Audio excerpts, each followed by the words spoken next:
La familia Solorzano había edificado su imperio en las afueras de San Miguel de Allende, Guanajuato, en una zona rural donde los campos de maíz se extendían hasta el horizonte y las haciendas coloniales todavía predominaban. Esto fue posible gracias a generaciones de trabajo y tradición. Era 1987 y, a pesar de que México había abandonado gran parte de sus tradiciones más ancestrales en sitios como la Hacienda San Rafael, el tiempo parecía ir más lento, aprisionado entre la resistencia al cambio y el peso histórico. El oratorio de San Rafael se erguía en el centro de la hacienda, una edificación hecha de piedra volcánica y cal que había sido testigo de bodas, bautismos y funerales a lo largo de más de 2 siglos. Los vitrales traídos de España creaban arcoíris de colores sobre los bancos de madera cuando el sol llegaba en determinados ángulos y sus gruesas paredes mantenían el interior fresco, aun en los días más calurosos del verano guanajuatense. El aroma de incienso viejo impregnaba las paredes y se combinaba con el perfume de las flores frescas que las empleadas reponían semanalmente de la hacienda. Los empleados de la finca y la familia Solórzano se congregaban allí todos los domingos a las 11 para la misa, presidida por el padre Joaquín Durán, un sacerdote de 42 años que había llegado al pueblo 5 años antes, con fama de ser un hombre consagrado a su comunidad. Joaquín, originario de Guadalajara y proveniente de una familia de clase media, que había realizado sacrificios significativos para mandarlo al seminario, había nacido allí. Su padre trabajaba y su madre era profesora de primaria, como contador en una compañía de textiles. Desde que era niño, Joaquín había mostrado una vocación particular en su hijo mayor.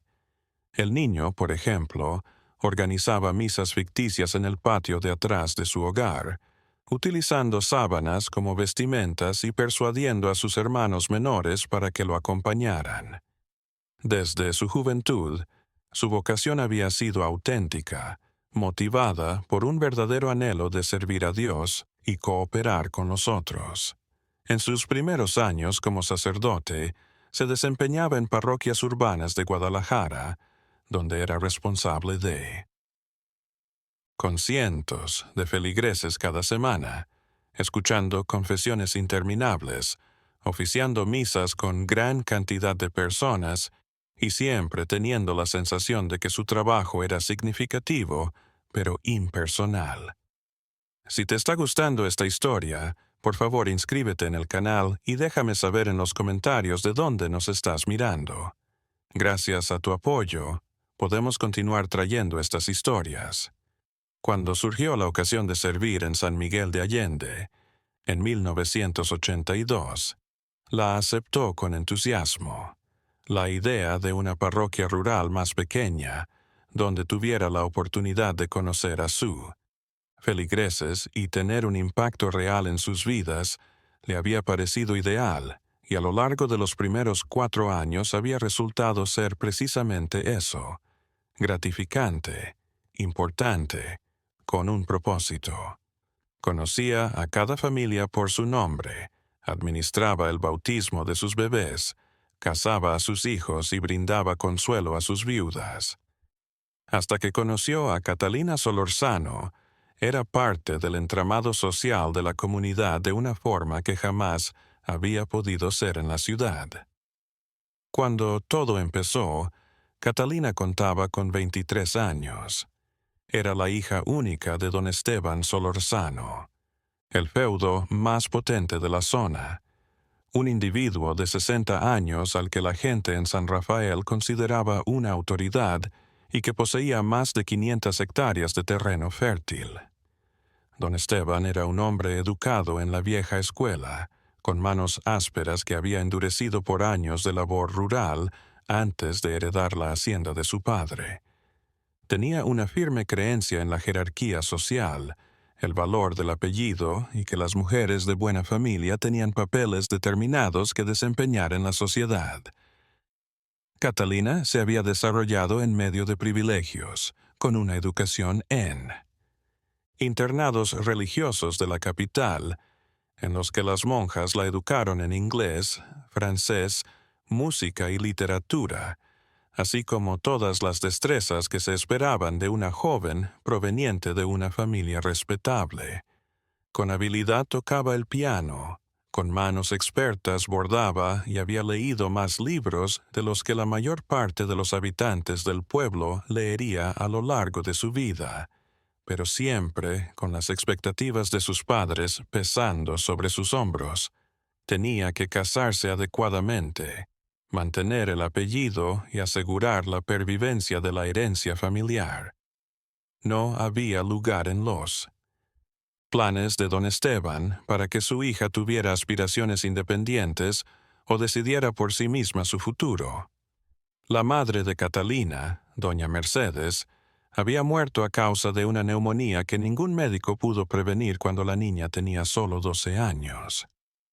Catalina tenía un recuerdo vívido de los días finales, cuando su madre se había ido desgastando en cuestión de semanas, expectorando sangre mientras los médicos solamente encogían sus hombros impotentes. Desde ese momento, don Esteban había depositado todas sus expectativas y esperanzas en su única hija. La había consentido y controlado de manera equitativa, dándole todo lo material que quisiera, pero limitando su libertad individual de forma estricta. Catalina no tenía la posibilidad de ir a ningún sitio sin un guardaespaldas, tampoco podía hablar con hombres jóvenes sin supervisión, y todo lo que hacía en su vida estaba orientado a mantener su pureza y reputación hasta el matrimonio. Era una jaula dorada y Catalina era consciente de ello. Había vuelto en 1983 del internado en la Ciudad de México, con aspiraciones de seguir estudiando y viajar a Europa como algunas de sus compañeras de clase con más suerte, vivir la vida fuera de los confines de la hacienda. Sin embargo, don Esteban tenía otras intenciones. Ya había empezado a negociar con la familia Mendoza de Querétaro, en particular con su hijo Rodrigo, un hombre de 30 años que dirigía una parte de los negocios de exportación agrícola de la familia y que suponía una perfecta asociación para aumentar el imperio solórzano. Los Mendoza tenían vínculos con el gobierno de la región, acuerdos para exportar a Estados Unidos y una reputación intachable en los ámbitos de negocios de la zona. Pero Catalina guardaba un secreto que la devoraba por dentro, una carga que tenía cada vez que atravesaba las puertas de aquella capilla familiar. Un secreto que había iniciado de manera inocente hace 3 años y que en este momento ponía en riesgo todo. Todo había comenzado en una tarde de confesión cualquiera del verano de 1984. Catalina había vuelto hace poco del internado en la Ciudad de México, llevando consigo no solamente certificados y diplomas, además de una sensación cada vez mayor de claustrofobia ante la vida que su padre había diseñado para ella sin haberle preguntado nunca. Aunque las monjas eran rigurosas en el internado, las chicas hallaban maneras de dialogar entre sí acerca de sus aspiraciones y sueños. Catalina había conocido a chicas que tenían como planes estudiar derecho o medicina, viajar por el mundo y asistir a la universidad. Una de sus compañeras de habitación, Lucía, era originaria de Monterrey y pertenecía a una familia progresista. Ella charlaba todo el tiempo acerca de la manera en que sus padres la respaldaban para cumplir su anhelo de ser arquitecta. Catalina había sembrado en su interior, gracias a esas conversaciones, semillas de anhelo, el deseo de ser algo más que la esposa decorativa de un adinerado hacendado. Catalina iba al confesionario cada viernes, cumpliendo con las expectativas de su padre y con su propia formación católica. En el internado, las confesiones con sacerdotes ancianos habían sido asuntos breves y rutinarios en los que ellos apenas parecían escuchar, repitiendo las mismas. penitencias de manera mecánica, sin tomar en cuenta lo que confesabas. La respuesta estándar para casi cualquier pecado menor que pudieras confesar era hacer 2 Padres Nuestros y 3 Ave Marías. Sin embargo, el padre Joaquín era distinto desde la primera vez que confesó con él. Era julio del año 1984. Incluso en la Capilla Fresca, el calor del verano en Guanajuato era abrumador. Catalina entró al confesionario llena de nervios. Era su primera confesión desde que había vuelto del internado. Padre, perdóname porque he cometido pecados. Posee. Transcurrido un mes desde que hice mi última confesión. Empezó con la fórmula familiar. Adelante, mi hija, contestó la voz del padre Joaquín desde el otro lado de la rejilla labrada. Su voz, cálida y paciente, invitaba a ser honesto. Catalina empezó con los pecados menores comunes. Había mentido a su padre acerca de haber finalizado un libro que éste le había solicitado que leyera.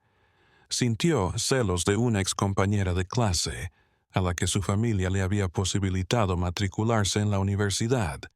Había tenido pensamientos egoístas acerca de una empleada de la hacienda que había quebrado un jarrón preciado. Pero, de manera inesperada, el padre Joaquín realizó un acto que ningún otro confesor había realizado. Comenzó a formular preguntas. ¿Por qué sentiste celos de tu compañera? ¿Qué es lo que ella posee que te gustaría tener? Catalina se quedó sorprendida por la pregunta. Bueno, padre, ella asistirá a la universidad y se educará. Aprenderá y hará algo con su vida más allá del matrimonio. Y eso es algo que tú también anhelas. Era una pregunta sencilla, pero comenzó con puertas que Catalina ni siquiera conocía. De repente, se vio hablando acerca de sus frustraciones, de cómo se sentía prisionera y de las aspiraciones que tenía para hacer algo importante en su vida, pero que sabía que nunca podría lograr por el hecho de las expectativas que su padre y la sociedad tenían. Durante cerca de 30 minutos, el padre Joaquín escuchó sin interrumpir y, de vez en cuando, formulaba preguntas reflexivas que la motivaban a explorar más. Cuando finalmente le impuso su penitencia, también le ofreció algo que ningún otro sacerdote lo había hecho. Confirmación.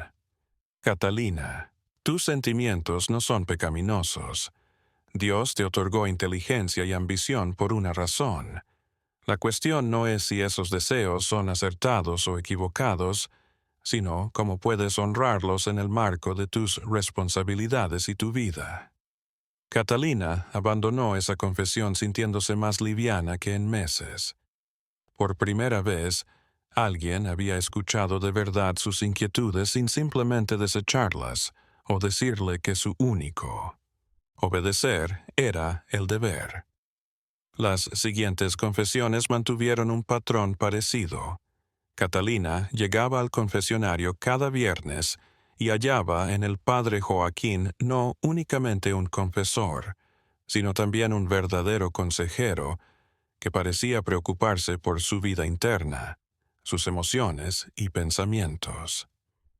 Con el tiempo, las conversaciones se fueron haciendo más largas y más íntimas. Catalina empezó a compartir cosas que no había compartido con nadie antes: su persistente sufrimiento por la muerte de su madre, su miedo a desaparecer en un matrimonio, sin amor, su deseo de ser reconocida como una persona íntegra en vez de solo ser la hija de don Esteban Solorzano.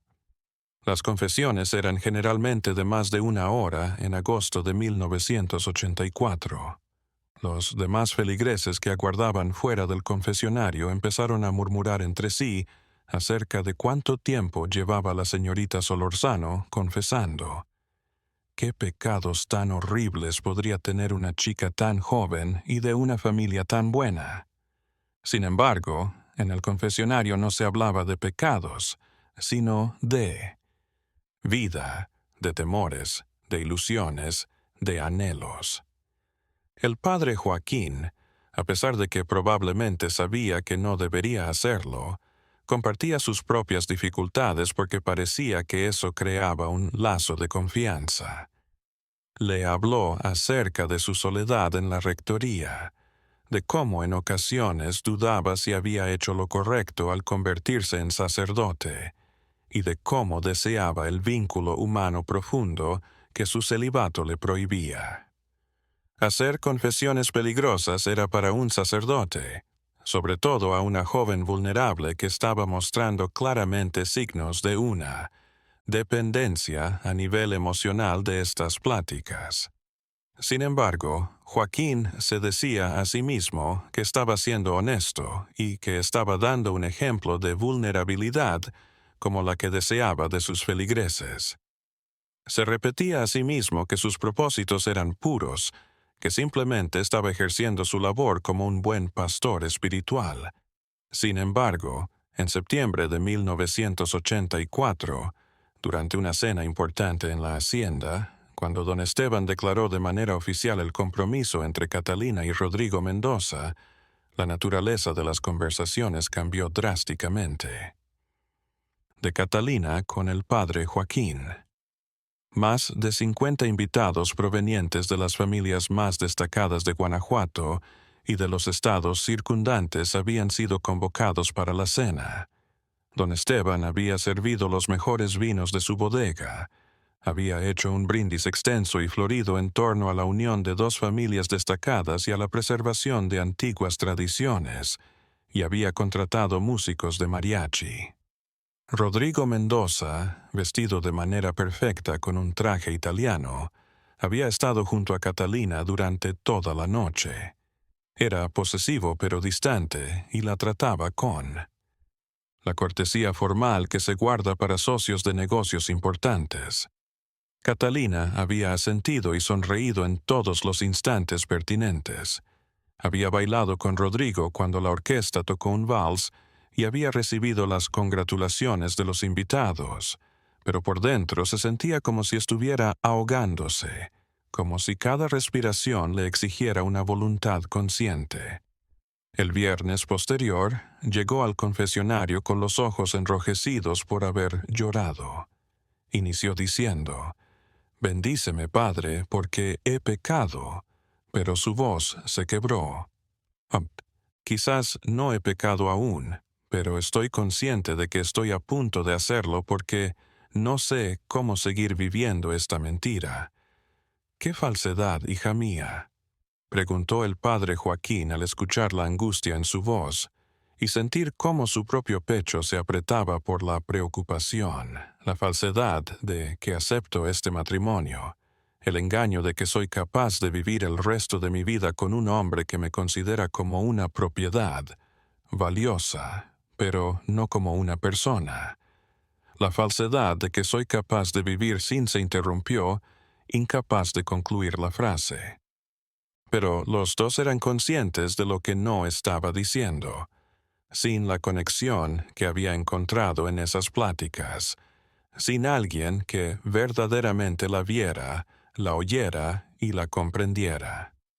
«Catalina», empezó Joaquín con mucho cuidado, «el matrimonio es un sacramento sagrado que necesita sacrificio y compromiso, pero también exige que las dos partes se incorporen a él de manera voluntaria y sin coacción. Si realmente sientes que no puedes contraer matrimonio con Rodrigo Mendoza, tienes que hablar con tu papá». «Ya lo intenté», contestó Catalina, con amargura.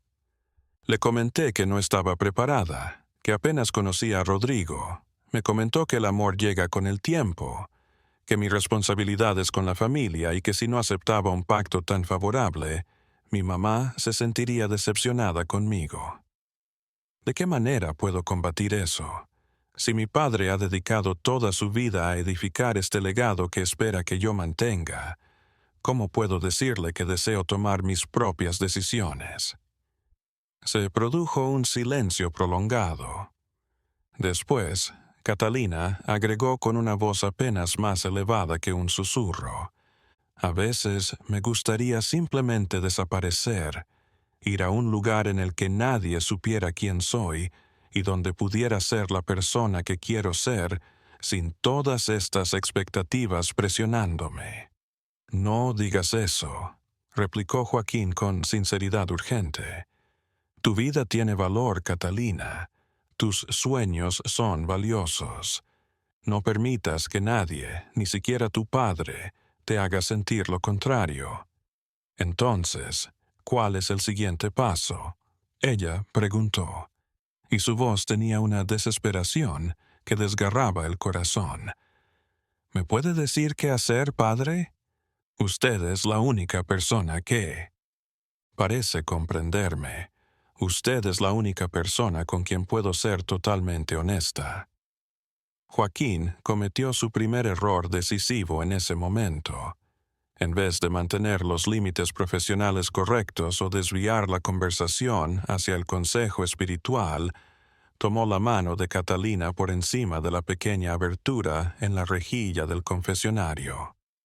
El contacto físico prohibido durante la confesión generó una corriente eléctrica que pasó por ambos. En ese momento no era un toque sexual, pero sí era íntimo de un modo que iba más allá de lo adecuado entre sacerdote y feligresa. «No estás sola», le dijo Joaquín mientras le apretaba la mano con delicadeza. «No estás sola en esto, pase lo que pase». Catalina asió su mano como si fuera un salvavidas. «Gracias», murmuró. «No tiene idea de cuánto significa eso para mí». Ninguno deseando romper la conexión, permanecieron así durante varios minutos, con las manos entrelazadas a través de la rejilla. Finalmente, Joaquín se forzó a liberarla. «Deberías marcharte», dijo con voz ronca. «Las personas se preguntarán por qué has permanecido aquí tanto tiempo». Catalina dio el visto bueno, aunque él no fue capaz de verla. Se puso de pie para irse, pero antes de abandonar el confesionario preguntó, «¿Es posible que le haga una pregunta personal, padre Joaquín?» «Depende de la pregunta», respondió él con precaución. «¿Se ha arrepentido alguna vez de haber hecho sus votos sacerdotales? ¿Ha deseado alguna vez haber tomado un rumbo distinto?» Era una pregunta peligrosa, una que traspasaba límites que no deberían ser cruzados.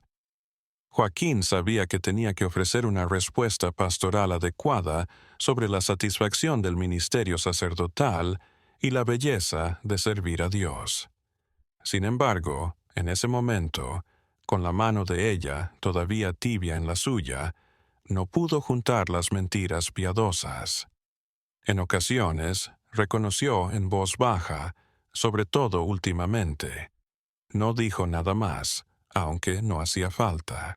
El sentido se encontraba claro en las palabras no pronunciadas que pesaban en el aire de la confesionaria. Catalina se fue sin decir más nada. No obstante, esa noche los dos se fueron a dormir en sus respectivas camas con la mente puesta en ese corto diálogo, en ese roce de manos, en las consecuencias de lo que habían reconocido. Los viernes posteriores se tornaron cada vez más tensos y llenos de conflictos sin resolver. Las pláticas seguían siendo nominalmente confesiones. Sin embargo, en realidad se habían transformado en algo más semejante a encuentros emocionales camuflados de asesoramiento espiritual o quizás a sesiones terapéuticas. Los pormenores de su vida, las cenas incómodas con Rodrigo, en las que él no paraba de hablar sobre márgenes de ganancia y exportaciones, los conflictos que tuvo con su padre acerca de los preparativos del matrimonio, su sensación de pánico en aumento. Conforme se aproximaba la fecha establecida para abril de 1985, Joaquín escuchaba todo, brindando apoyo y validación, dejando que sus propias limitaciones profesionales se debilitaran poco a poco, semana tras semana. Empezó a aguardar con entusiasmo las tardes de los viernes. preparándose mentalmente para su conversación con Catalina, reflexionando sobre consejos que podría darle y preocupándose por su bienestar entre sus reuniones semanales. Catalina realizó algo inesperado en noviembre de 1984. En vez de asistir al confesionario durante el horario habitual del viernes por la tarde, cuando había otros feligreses, se presentó en la capilla alrededor de la medianoche. La capilla debió haber estado cerrada. Catalina sabía el secreto de la puerta lateral, que a veces se dejaba sin llave para que los empleados que madrugan tengan la posibilidad de entrar a rezar antes de empezar su trabajo en el campo.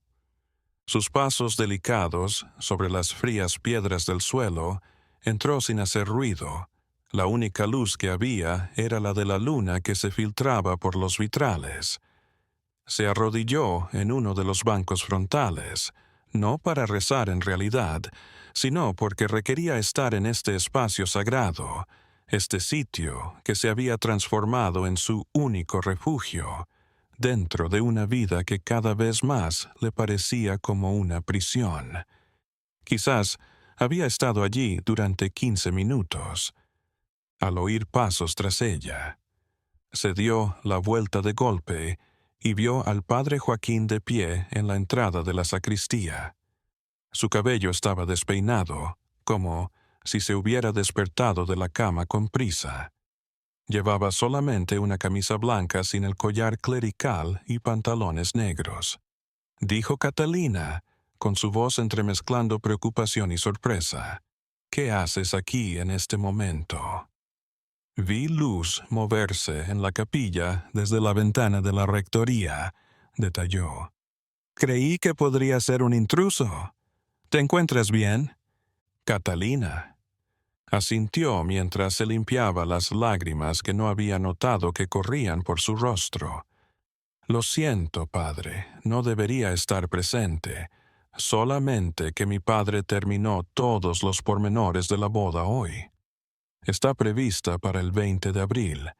En 5 meses voy a ser la esposa de Rodrigo Mendoza y tengo la sensación de que estoy muriendo por dentro.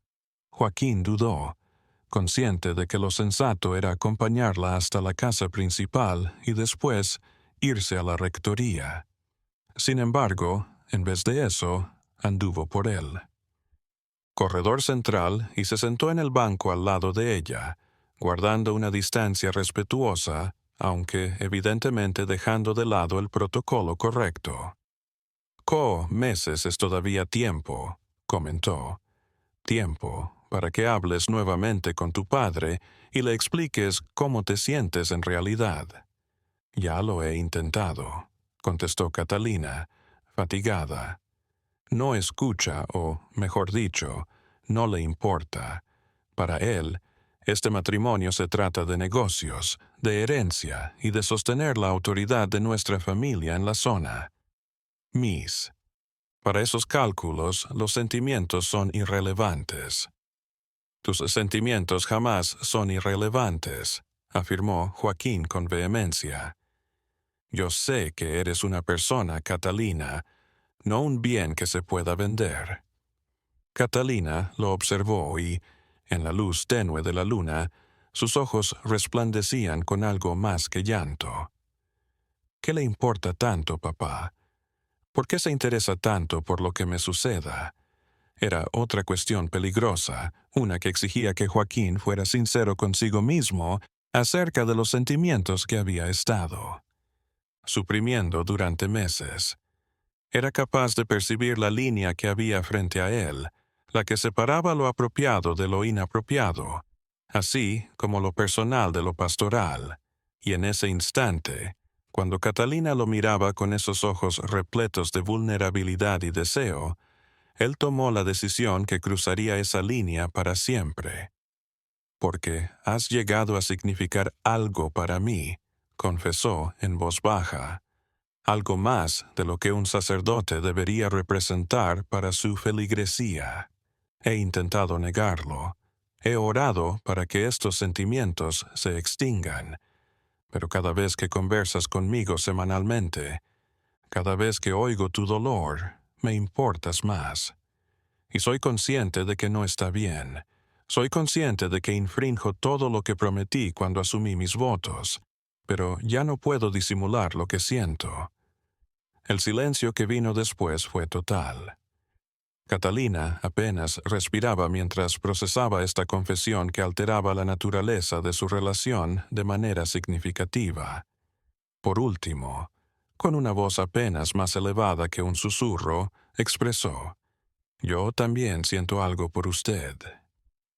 He intentado persuadirme de que es simplemente admiración o gratitud, o el hecho de que usted es la única persona que realmente me presta atención, pero es más de lo que parece, ¿no? Sí, reconoció Joaquín. Es más que eso. Catalina preguntó: «¿Qué hacemos ahora?». Y había tanto miedo como esperanza en su voz. Joaquín cerró los ojos, batallando consigo mismo. La parte de él que era sacerdote, que había consagrado su vida a Dios y que se había comprometido con votos sagrados de celibato, le decía gritando que se parara ahí y le comunicara a Catalina que estos sentimientos eran una prueba que los dos tenían que superar, que no eran capaces de actuar sobre ellos. Sin embargo, la parte de él, que era un hombre simple, un hombre solitario que había hallado una conexión auténtica con otra persona por primera vez en años, anhelaba algo totalmente distinto. «No lo sé», reveló al final, abriendo los ojos para verla. «Lo único que sé es que, en los últimos meses, he intentado hacer lo correcto y mantener los límites adecuados. Ha sido la agonía más pura que he vivido.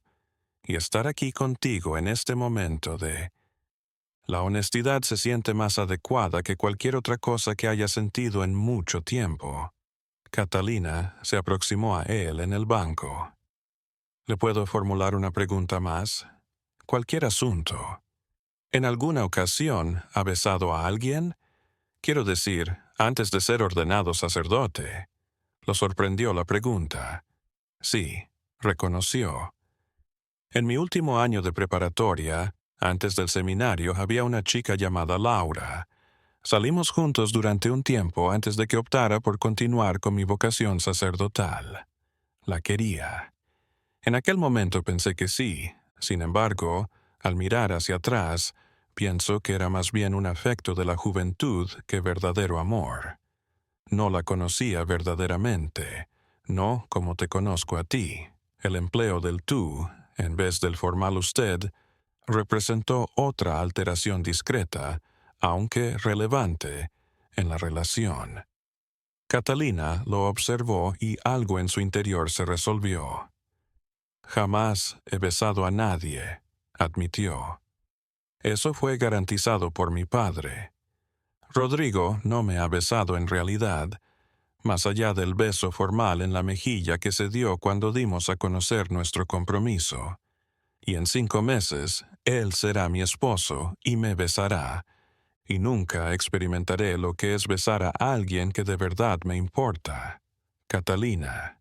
Joaquín comenzó, pero ella lo interrumpió. «No le estoy pidiendo nada», dijo de manera rápida. «Solo estoy diciendo que es triste no vivir toda tu vida sin pasar por ciertas experiencias que la gran mayoría de las personas considera como algo obvio». Joaquín sabía con precisión lo que estaba haciendo. Era consciente de que era una invitación apenas disimulada. Era consciente de que debía levantarse. Debería llevarla de vuelta a la casa principal. Debería marcharse a la rectoría y rezar con fervor para tener la fortaleza de resistir esta tentación. Sin embargo, se acercó a ella despacio, dándole la oportunidad de alejarse si así lo deseaba, pero Catalina no se apartó. Cuando sus labios finalmente se unieron, fue casi irreverente, suave e indeciso. No era un beso de desbordante pasión, sino uno de ternura y reconocimiento entre dos individuos solitarios que se hallaban en la penumbra. Ambos temblaban por la magnitud de lo que acababan de hacer y se separaron tras unos segundos. Joaquín se levantó de manera repentina, retrocediendo varios pasos. Su respiración era agitada. «Esto no podemos hacerlo», dijo, aunque sus palabras no sonaban convincentes. «No puedo realizar esto. Yo soy un cura. He realizado votos delante de Dios». «Lo sé», replicó Catalina, también levantándose. «Y yo estoy comprometida para contraer matrimonio. Lo que acabamos de hacer está mal en todos los aspectos relevantes». «Entonces, ¿por qué le pareció tan correcto?», preguntó Joaquín, dándose la vuelta. «Para observarla». «No lo sé», reconoció Catalina. «Quizás porque era la primera vez en mi vida que sentía que estaba decidiendo algo por mí misma. No porque mi padre lo mandara, ni porque la sociedad lo esperara, sino porque yo deseaba hacerlo». La tensión entre ellos era casi palpable en el aire mientras se observaban mutuamente a través del oscuro espacio de la capilla. Por último, Joaquín dijo: «Debes irte. Por favor, vuelve a la casa principal y sería mejor si dejases de venir a confesarte conmigo. Tengo la posibilidad de hablar con el obispo. Que los viernes envíen a otro sacerdote». «¿Es eso lo que realmente desea?», preguntó Catalina, repitiendo la conversación previa que había tenido en el confesionario. Joaquín deseaba afirmar que sí. Deseaba tener la fuerza para cortar esto antes de que se alargara más. Sin embargo, al verla parada allí, iluminada por la luna, vulnerable y valiente y más bella que cualquier ser humano tenía derecho a ser, no fue capaz de obligar a que fuera una mentira. «No», admitió de manera miserable, «aunque es lo que debería desear». Catalina asintió despacio. «Comprendido». Inició su camino hacia la salida, pero se paró en la puerta. «Padre Joaquín, lo que mencioné previamente acerca de no haber vivido ciertas experiencias no se refería únicamente a besar».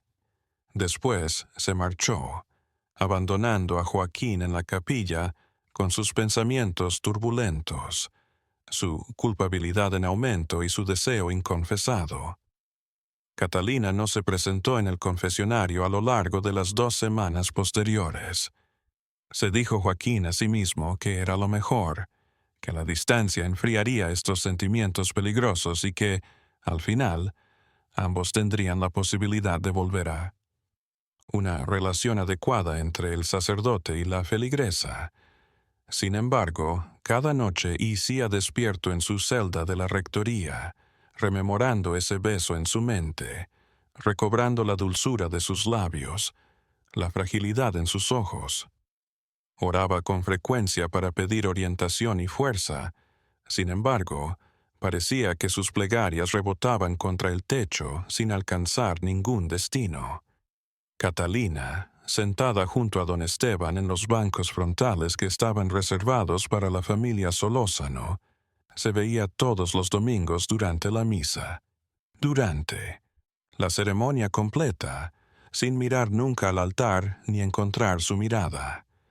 Rodrigo Mendoza había empezado a sentarse también al lado de Catalina, y a veces le tomaba la mano de una forma que hacía que Joaquín sintiese un pinchazo de algo que se asemejaba peligrosamente a los celos.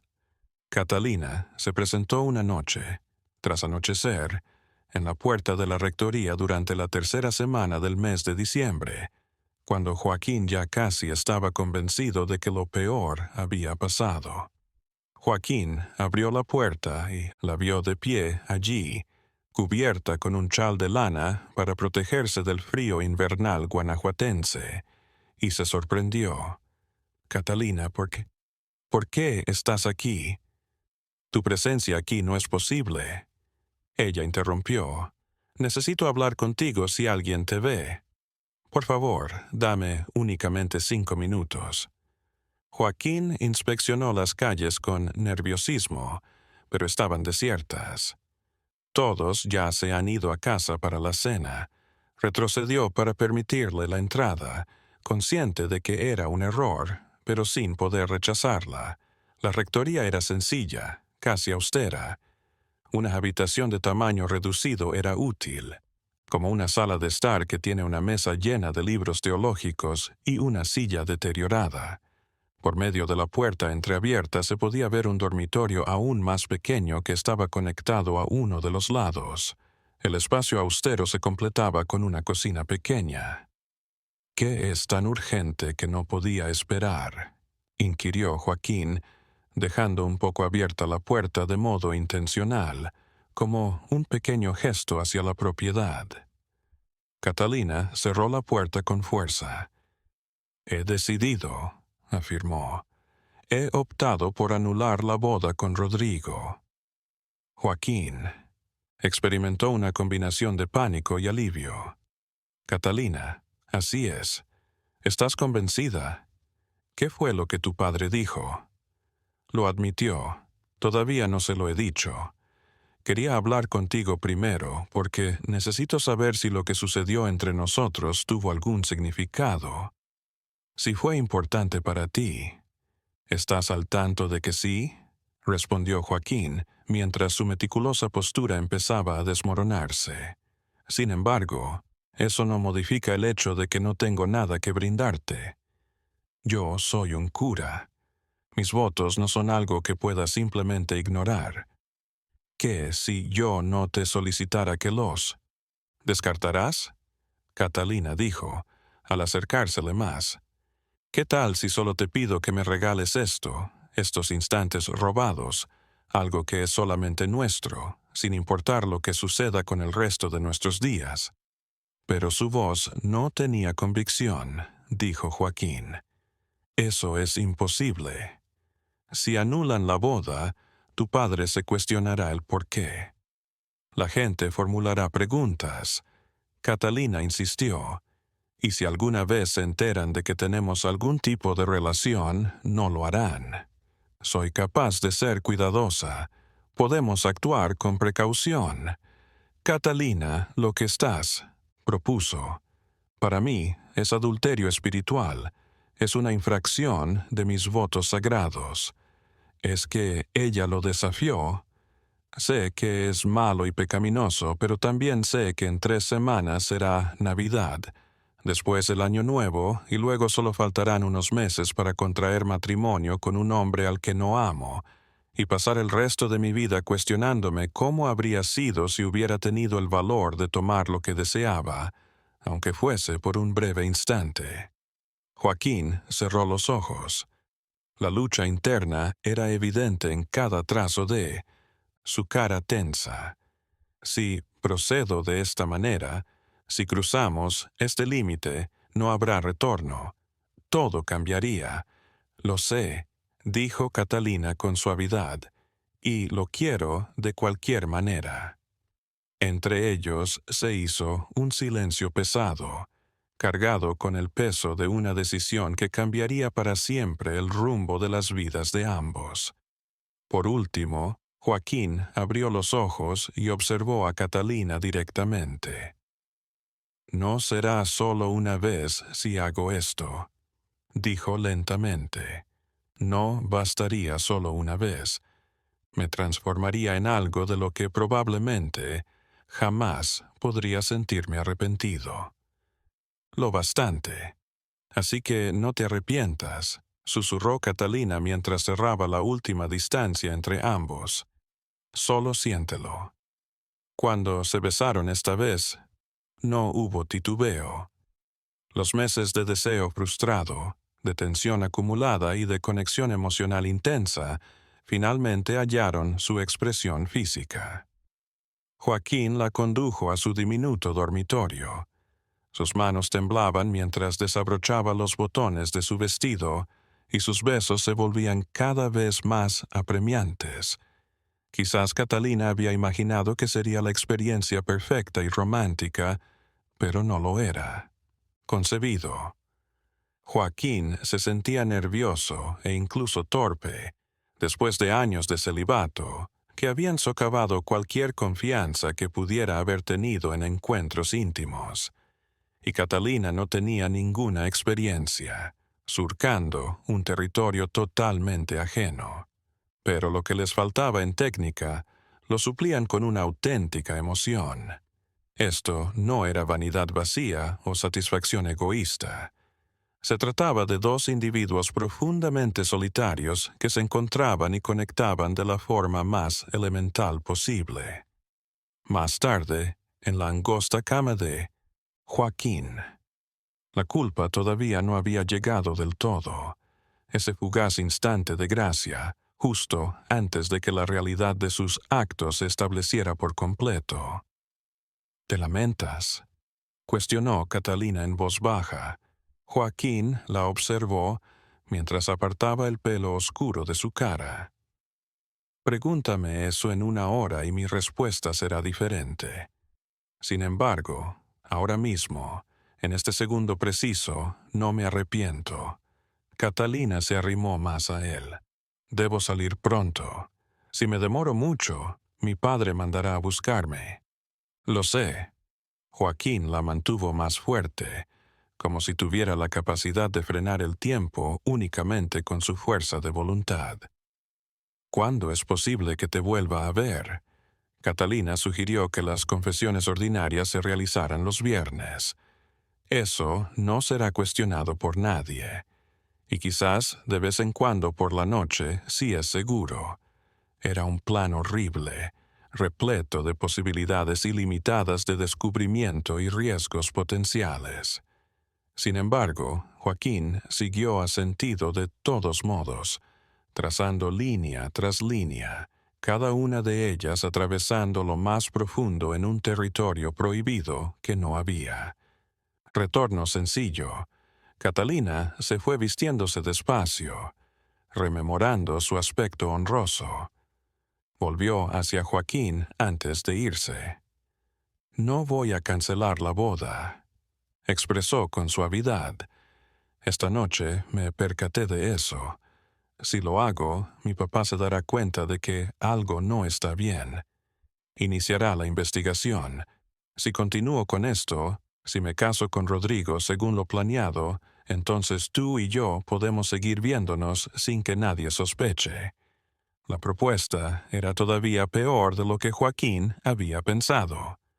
No solo estaba quebrantando sus promesas de sacerdote, sino que en este momento sería cómplice del adulterio de Catalina, colaborando con ella para engañar a un esposo inocente.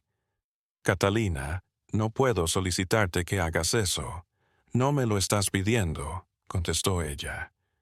«Yo estoy seleccionando esto. Estoy tomando decisiones por mí mismo por primera vez en mi vida». Después, se fue desvaneciendo en la oscuridad, mientras Joaquín sentía un entrevero complicado de culpa, anhelo y la espantosa seguridad de haber comenzado algo que no sabía cómo finalizar. Los meses posteriores establecieron una pauta que se volvería dolorosamente habitual. Catalina iba al confesionario los viernes por la tarde, y luego de que los demás feligreses se marchaban, se escabullía hacia el despacho parroquial para ver a Joaquín. De vez en cuando era seguro, llegaba tarde por la noche a través de la puerta lateral de la capilla y se encontraba con Joaquín en las sombras del templo sagrado que se había vuelto el escenario de su constante transgresión. Joaquín prometía que sería la última vez que lo haría, cada vez. Siempre rezaba para tener la fuerza de terminar con esto. Y cada vez que Catalina se presentaba con esos ojos que lo miraban de verdad, que lo conocían de formas en las que nadie más lo hacía, todas sus resoluciones se desvanecían como la niebla bajo el sol matutino. Catalina le comunicó en febrero de 1985 que creía que podría estar encinta. Joaquín sintió un pánico completo y absoluto. «¿Estás segura?», preguntó su voz, que apenas se mantenía tranquila. «No», reconoció Catalina. «Mi ciclo ha sido irregular en tiempos recientes, pero eso podría ser únicamente debido al estrés.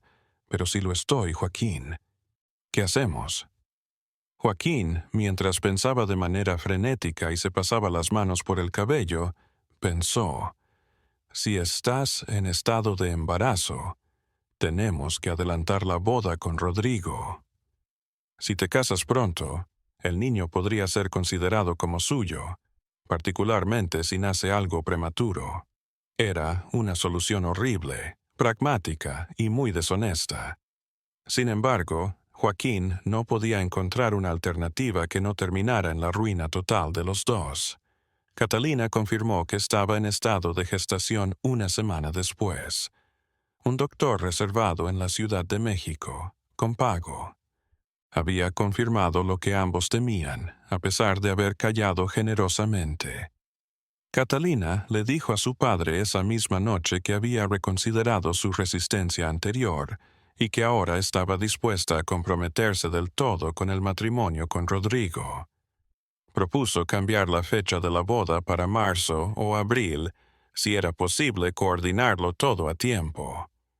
Don Esteban, contento de que su hija finalmente mostrara signos de aceptar su destino con gracia, estuvo de acuerdo. En el acto, la ceremonia de boda se llevó a cabo a mediados de marzo de 1985. Rodrigo Mendoza, al ser consultado acerca del cambio de planes, no mostró grandes objeciones. Para él, siempre que la unión familiar se formalizara, la fecha exacta no era tan importante. Era un hombre de negocios hasta los huesos, considerando el matrimonio como otro contrato que debía llevar a cabo de manera eficaz. Con más de 200 invitados, la ceremonia extravagantemente sucedió en la capilla de San Rafael el 15 de marzo de 1985. Catalina recorrió el pasillo con un vestido de encaje blanco traído de París, su panza aún plano, el secreto de su embarazo disimulado bajo múltiples capas de tela. El padre Joaquín, en su función de párroco de la hacienda, dirigió la ceremonia, como era su obligación. Cada término de los votos matrimoniales le sabía a ceniza. Te comprometes a serle fiel en los buenos y malos momentos, tanto en la enfermedad como en la salud, durante todos los días de tu vida. Catalina lo miró de frente al contestar, sí, lo prometo. Y los dos eran conscientes de que estaban fabricando una mentira que les seguiría hasta el final de sus días. Mientras Rodrigo bailaba con su reciente esposa, celebraba con los invitados y recibía las congratulaciones durante la recepción, Joaquín miraba desde el borde de la fiesta una copa de vino que no había tocado. Rosa Jiménez, una de las empleadas más antiguas de la hacienda, se le aproximó. «Padre, parece tan triste en un día de fiesta», dijo Rosa, una mujer devota de 50 años que había estado al servicio de la familia Solórzano desde su infancia. «Solamente. Estoy cansado», replicó Joaquín, forzando una sonrisa. «Ha sido un día extenso».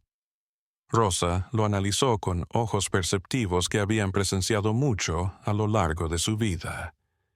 «Si me lo permite, padre, la señorita Catalina tampoco parece ser especialmente feliz. Uno podría suponer que en el día de su boda una novia estaría radiante». Para eso, Joaquín no tenía una respuesta.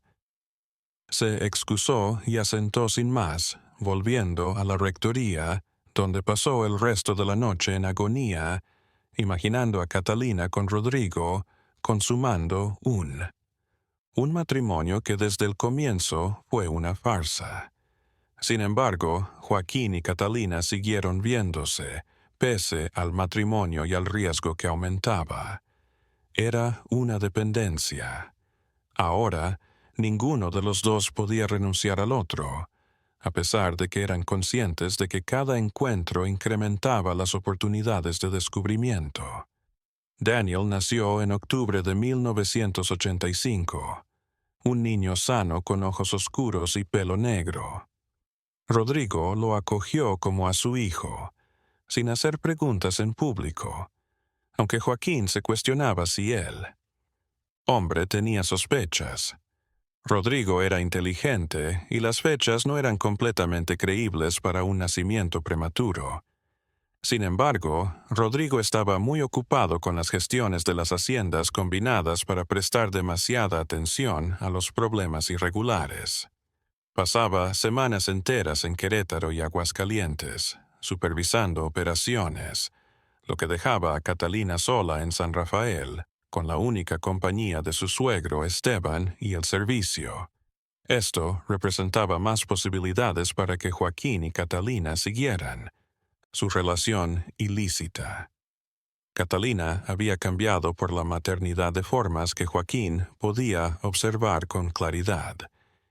Ella tenía una fuerza y también una dulzura nuevas.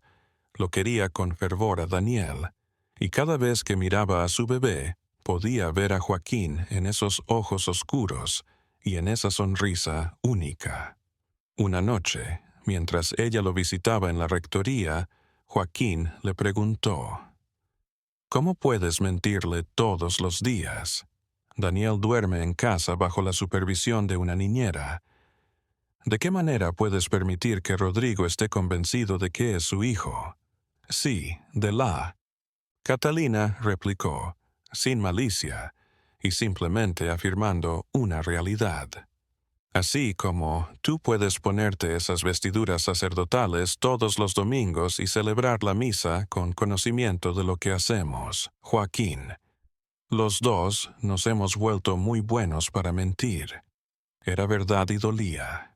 Joaquín se había transformado en un sacerdote que quebrantaba sus votos con frecuencia, un hombre que asistía a una mujer casada en engañar a su marido, un padre incapaz de reprender a su hijo. Sin embargo, no. Tenía la posibilidad de detenerse. La conexión con Catalina se había convertido en algo tan esencial para su sentido de identidad que parecía imposible renunciar a ella, como si le pidieran que dejara de respirar. Catalina volvió a quedar embarazada durante el verano de 1987, 2 años después de que Daniel naciera. Rodrigo no podía ser considerado el padre esta vez. Él había permanecido fuera durante 3 meses enteros, supervisando el inicio de una nueva operación de exportación en Aguascalientes. Las fechas no coincidían en absoluto. Manera posible, ni siquiera con la explicación más amplia. Cuando Rodrigo volvió en julio y Catalina le comunicó que estaba embarazada, su respuesta fue de ira fría y controlada. No dijo nada públicamente, manteniendo las apariencias como siempre. Sin embargo, en privado, confrontó a Catalina con una voz que apenas podía contener su rabia. ¿De quién es?, preguntó, con los puños apretados a los lados del cuerpo, mientras estaba parado en la habitación matrimonial. Catalina fue incapaz de contestar. ¿Qué podría decir? La mentira ya no era sostenible. Rodrigo insistió. ¿Hay alguien más? ¿Hay otro caballero? Rodrigo, yo empecé Catalina, pero él la interrumpió. No me insultes con mentiras, dijo de manera fría. Sé contar y sé cuándo estuve aquí y cuándo no. Yo no soy el padre de ese bebé. Se produjo un silencio prolongado. Por último, Catalina dijo en un susurro: Lo siento. Rodrigo volvió a preguntar: ¿Quién es? Proporcióname por lo menos esa verdad. Sin embargo, Catalina no podía pronunciar el nombre de Joaquín. Sería como hacer estallar una bomba que destruiría no solo su propia vida, sino también, potencialmente, la de toda la comunidad. Una historia que involucrara al sacerdote local y a la esposa del hacendado sería el tipo de escándalo que se relataría durante generaciones, haciendo añicos familias y dañando reputaciones. No puedo decírtelo, contestó al fin. Rodrigo la miró con una expresión que podría haber sido de dolor o de desdén. Era complicado expresarlo. «Voy a investigar», aseguró. «Voy a averiguar quién te ha estado tocando, quién es el padre de ese. Me aseguraré de que pague por deshonrar a mi familia, y bastardo que seas». Salió de la habitación y dejó a Catalina temblando de miedo, no solo por ella misma, sino también por Joaquín. Era consciente de que Rodrigo disponía de recursos, contactos y la habilidad para contratar investigadores reservados. Antes o después iba a descubrir la verdad. Catalina se presentó en la rectoría esa noche y le relató a Joaquín todo lo que Rodrigo había expuesto. Era evidente el pánico que había en sus ojos. Va a examinar, va a descubrirlo todo. ¿Qué es lo que hacemos? Su mente trabajaba de manera frenética mientras Joaquín caminaba por la diminuta habitación. Debemos ser más cautelosos, no más visitas en la noche. Nos pondremos en contacto únicamente durante las confesiones regulares, cuando haya otras personas presentes. ¿Y el niño?, Catalina preguntó mientras su mano reposaba sobre su vientre, que empezaba a marcarse. Cuando el bebé nazca, será evidente que Rodrigo no es el padre. ¿Qué hacemos en ese caso? No poseían respuestas, solo temor y la convicción cada vez más firme de que su secreto estaba a punto de ser revelado de la forma más arrasadora que se pueda. La primera pista real fue jalada por Rosa Jiménez. Un día de agosto de 1987, llegó temprano para limpiar la capilla, como lo hacía cada semana. Mientras barría el piso y sacudía los bancos, entró al confesionario para limpiarlo. Fue en ese momento cuando observó algo que nunca había notado antes, o quizás simplemente no le había puesto atención. Había letras iniciales y otras inscripciones en la madera antigua del confesionario, que estaban grabadas con un objeto afilado. Fechas JD más CS, que fueron precedidas por fechas de 1984. Rosa se quedó inmóvil, dejando caer el plumero al suelo. Sabía de esas iniciales, las de Joaquín Durán y Catalina Solozano. Durante días, el hallazgo la atormentó. Como mujer piadosa, no deseaba creer que su amado párroco y la hija de su patrón pudieran haber cometido un acto tan horrible, pero las fechas estaban ahí, grabadas en la madera como acusaciones incesantes. Por último, Rosa no logró mantener el secreto. Se lo relató a su marido, quien a su vez se lo contó a su hermano, quien trabajaba en los campos junto con otros 10 hombres. En una semana, el rumor se había propagado por toda la hacienda como fuego en época de sequía. Los empleados murmuraban entre sí, las sirvientas intercambiaron miradas de importancia, y todos empezaron a recordar pormenores que antes parecían inocentes. Las extensas confesiones de Catalina, los momentos en que la habían visto cerca de la capilla a horas inusuales, el modo en que el padre Joaquín la observaba durante la misa. Finalmente los murmullos llegaron a oídos del señor Esteban por medio de su capataz más fiel, Macario, que se aproximó al anciano hacendado con la cabeza agachada y el sombrero en la mano. Don Esteban, hay algo que requiere conocer. Don Esteban experimentó un escalofrío en las venas cuando escuchó a los trabajadores hablar acerca de su hija y el padre Joaquín. Macario le habló acerca de las iniciales en el confesionario, sobre las especulaciones que habían estado rondando y sobre las dudas que la mayoría había tenido durante meses, pero nadie había tenido el valor de decir. Don Esteban organizó una reunión en su estudio aquella noche.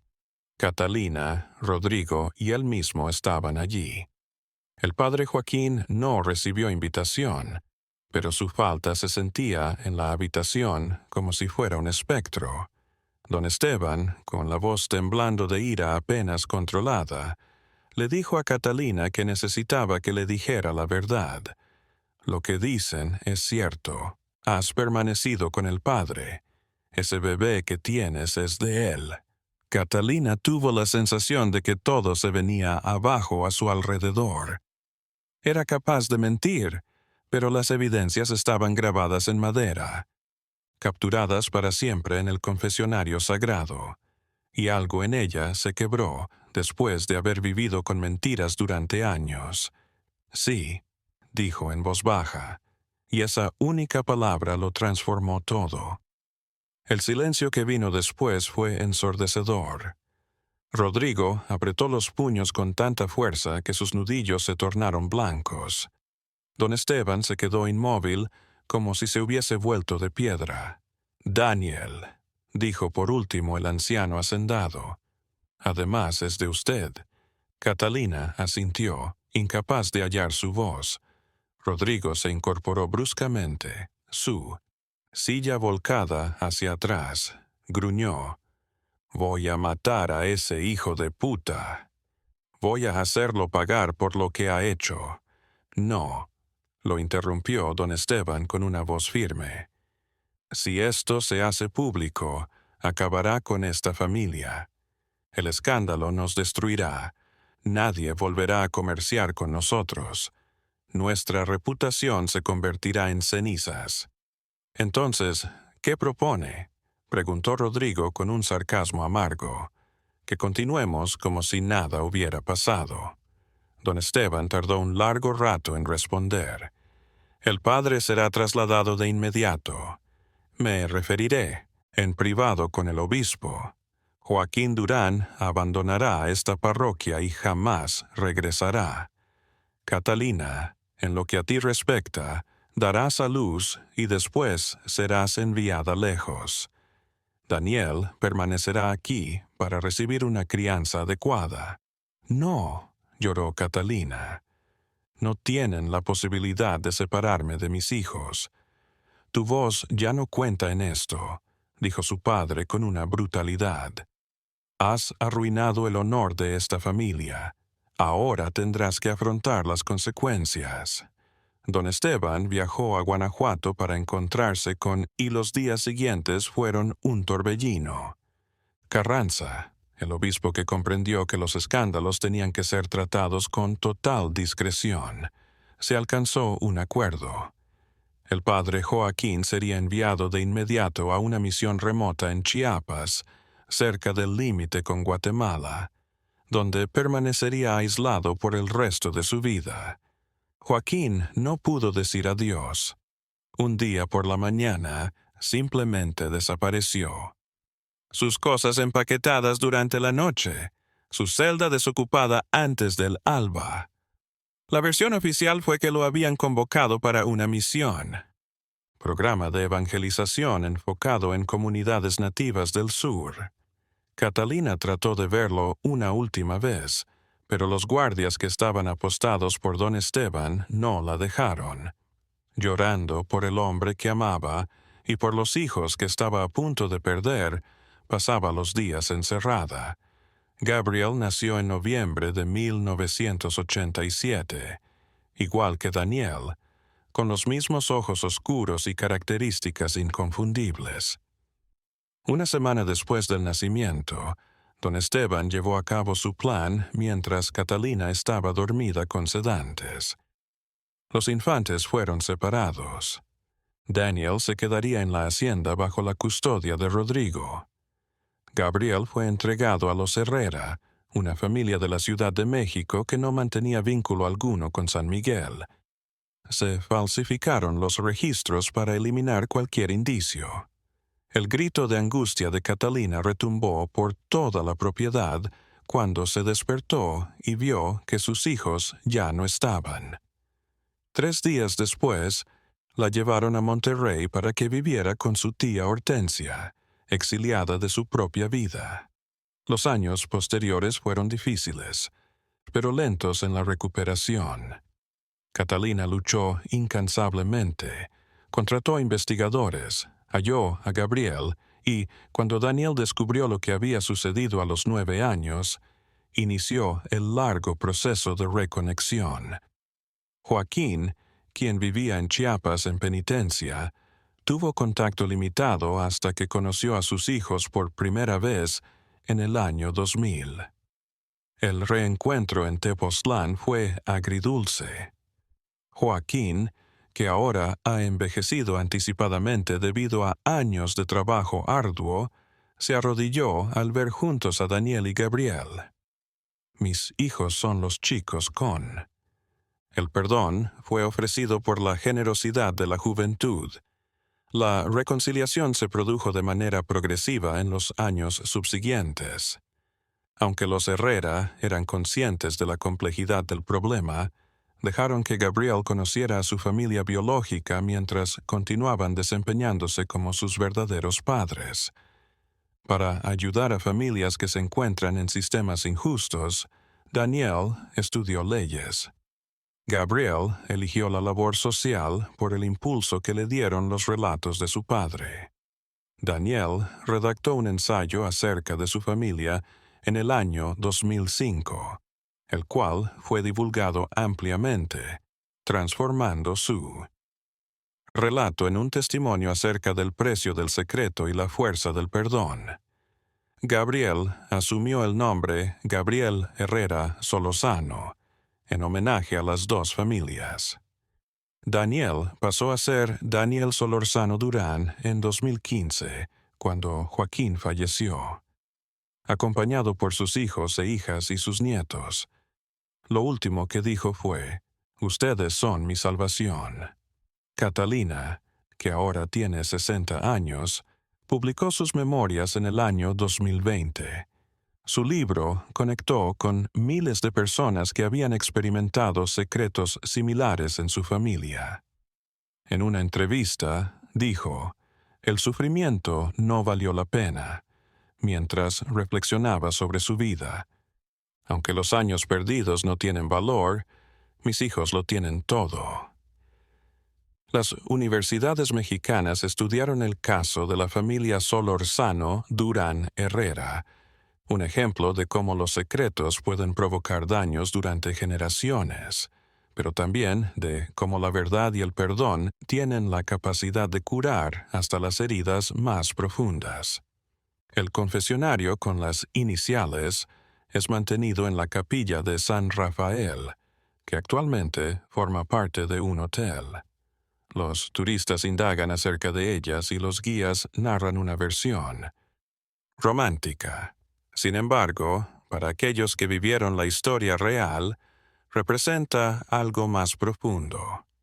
El costo del silencio, la importancia de la verdad y el extenso sendero hacia la redención. Catalina continúa viajando a San Miguel de forma ocasional.